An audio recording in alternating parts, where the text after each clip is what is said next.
11 kebiasaan buruk yang merusak otakmu. Bagaimana jika kami memberitahu Anda bahwa Anda memiliki kecenderungan untuk melakukan kebiasaan buruk setiap hari, yang dapat membahayakan otak Anda? Menjaga otak dengan baik sangat penting karena otak adalah bagian terpenting dari tubuh manusia. Anda akan mempelajari kebiasaan apa saja yang dapat menyebabkan penurunan kognitif otak, peningkatan risiko terkena penyakit degeneratif seperti Alzheimer, demensia, dan sebagainya. Anda mungkin tidak menyadari betapa buruknya 11 kebiasaan ini pada otak Anda. 1. Sering berada di dekat suara keras. Orang-orang yang tinggal di kota mungkin memiliki suara yang keras yang terus-menerus di telinganya. Suara kerja bangunan dan mobil hanyalah contohnya. Selain itu, mungkin kamu ingin berhenti menggunakan headset atau earphone untuk mendengarkan lagu favoritmu setelah mendengar informasi ini. Anda harus tahu bahwa mendengarkan musik dengan keras hanya membutuhkan 30 menit untuk menyebabkan kerusakan permanen pada pendengaranmu. Ini mungkin membuat Anda bertanya-tanya apa hubungannya gangguan pendengaran dengan otak manusia. Para ilmuwan telah menunjukkan bahwa ada korelasi jelas antara gangguan pendengaran dan penurunan kognitif. Faktanya, gangguan pendengaran dapat menyebabkan kehilangan jaringan otak dan risiko penyakit Alzheimer meningkat sebagai orang dewasa. Karena lagu itu tidak diputar dengan cukup keras, itulah sebabnya Anda sering menaikkan volume ketika mendengarkan musik. Keluarkan headset atau earphone sesekali selama 30 detik dan seringkali pasang kembali setelah istirahat sejenak. Usahakan untuk tidak memakai headset atau earphone sepanjang waktu ketika mendengarkan musik. Ini juga mencakup jumlah waktu yang saya habiskan untuk menulis artikel ini di layar komputer. Namun, penting untuk diingat bahwa tubuh kita membutuhkan cahaya alami, dan berada dalam kegelapan terlalu lama dapat menyebabkan depresi, yang pada akhir dapat menyebabkan penurunan fungsi otak. Karena itu, setiap kali Anda memiliki kesempatan, keluarlah untuk beberapa menit dan biarkan dirimu terpapar cahaya alami.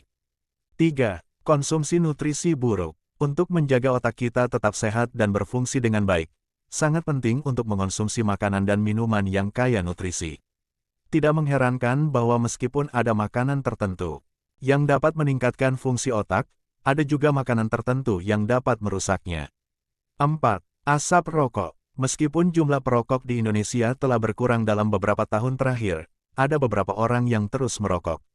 Semua orang pasti pernah mendengar tentang efek negatif merokok, tetapi tahukah Anda bahwa merokok dan asap rokok dapat merusak otak Anda secara signifikan? 5. Konsumsi alkohol berlebihan. Tidak ada yang salah dengan meminum segelas bir atau wine, masalahnya adalah menjadi ketagihan atau kecanduan alkohol. Kebanyakan pecandu alkohol mengalami kekurangan vitamin B1 dan magnesium. 6. Gaya hidup mager atau kurang aktif. Tidak ada salahnya meluangkan waktu untuk bersantai dengan duduk di sofa atau tidur di tempat tidur, itu benar-benar bermanfaat bagi Anda.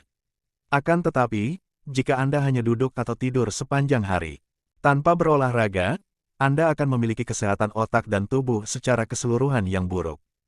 Multitasking yang berlebihan. Terlalu banyak melakukan multitasking dapat menyebabkan penurunan produktivitas dan kemampuan kognitif. Otak lebih efektif ketika fokus pada satu tugas pada satu waktu. Menonton televisi terlalu lama, menghabiskan waktu berjam-jam menonton televisi dapat mengurangi aktivitas fisik dan interaksi sosial, yang keduanya penting untuk kesehatan otak. Makan makanan berlemak tinggi dapat menyebabkan penumpukan plak di pembuluh darah, termasuk yang menuju otak, meningkatkan risiko stroke. Tidur dengan menutupi kepala. Dengan kepala tertutup bisa mengurangi asupan oksigen dan meningkatkan kadar karbon dioksida, yang dapat mempengaruhi fungsi otak. Kurang konsumsi air putih. Semua orang tahu bahwa air putih adalah makanan terbaik untuk tubuh kita dan sangat penting. Air mengontrol suhu tubuh, mencerna makanan, melumasi sendi, dan berfungsi sebagai peredam kejut untuk otak dan sumsum tulang belakang kita. Anda akan mengalami dehidrasi jika Anda kekurangan air minum. Dalam artikel ini, Anda akan menemukan dan mengetahui kebiasaan apa saja yang dapat merusak otak Anda, sehingga menjadi lebih mudah bagi Anda untuk menjaga kesehatan otak Anda di kemudian hari. Dan Anda akan berterima kasih kepada diri Anda sendiri.